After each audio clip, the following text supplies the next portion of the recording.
আসসালামু আলাইকুম এভরিওয়ান। আজকে আপনাদের সাথে মজার একটা জিনিস শেয়ার করতে চলে আসলাম।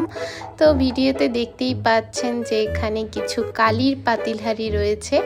এগুলো মূলত কাঠ দিয়ে রান্নার পর পাতিলের নিচে এরকম কালো হয়ে যায়। তো এখন অনেকেই ভাবতে পারেন যে আমি এগুলো দিয়ে কি করব বা আপনাদের এগুলো কেন দেখাচ্ছি। তো একটু ওয়েট করেন, তাহলেই দেখতে পাবেন যে আমি এগুলো আপনাদের কেন দেখাচ্ছি। তো এই তো নিয়ে আসলাম এই ভিডিওর আসল টপিক, যেটা হতে যাচ্ছে সেটা হচ্ছে আমাদের অর্গানিক মেহেদির কালার।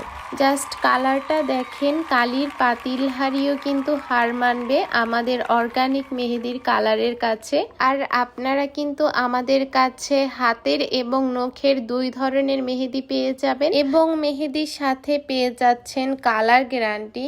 তো এত সুন্দর কালার যদি মিস না করতে চান, তাহলে জলদি করে অর্ডার করে ফেলুন আমাদের অর্গানিক মেহেদি।